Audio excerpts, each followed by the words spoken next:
avec les membres de votre équipe. Oui. Quel sujet, encore là? Toute la dimension du financement des partis politiques. Bon, pouvez-vous être plus explicite dans votre Oui, réponse?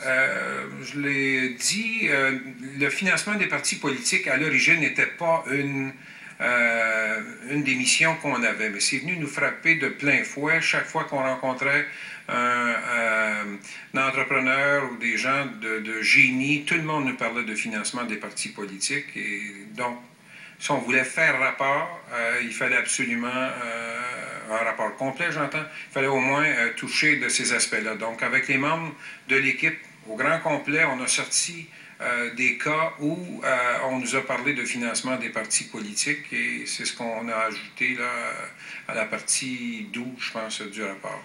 Donc, vous avez ajouté une partie au rapport le 30 août.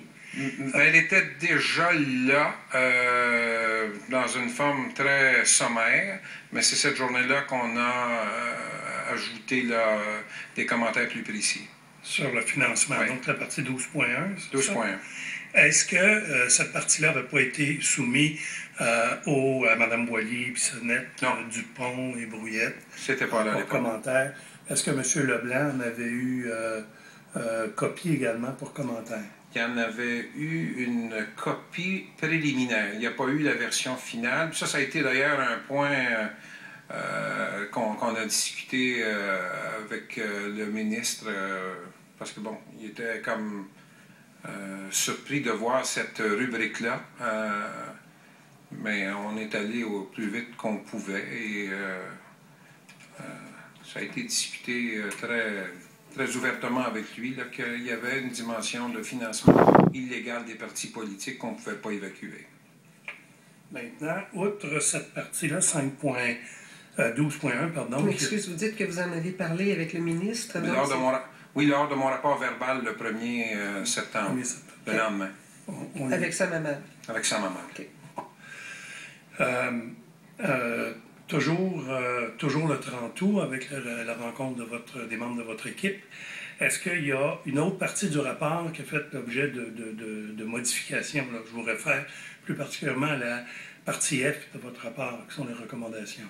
Ah oui, les recommandations qui... on avait commencé à travailler les recommandations peut-être un mois et quelques avant. On avait des pistes, et on a retravaillé la façon de les présenter. C'était une recommandation d'ailleurs de M.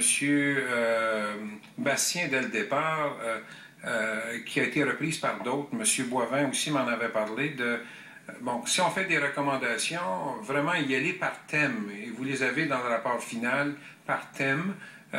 Donc, on a finalisé les recommandations qu'on voulait présenter au ministère. Et on leur a donné une cote d'importance à faire immédiatement, à court terme, moyen terme et long terme. Alors, donc ça a été modifié, si on veut, suite à la rencontre du 30 août avec les membres de votre équipe. Oui. Maintenant, vous me dites que vous aviez rendez-vous avec le ministre le 1er septembre? Le lendemain, oui. Le surlendemain, peut-être? Le surlendemain, oui. Y a-tu 31?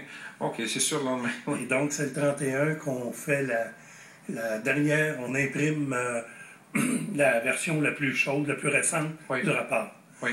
Savez-vous en combien d'exemplaires vous l'aviez imprimé à ce moment-là? Je pense que c'est 8 ou 9 copies. On a une facture là-dessus. On l'a imprimé nous-mêmes. On ne l'a pas fait faire par le gouvernement, mais c'est... on a resté avec les copies du rapport, et on les a fait imprimer et relier ensemble. Maintenant, le rendez-vous au bureau du ministre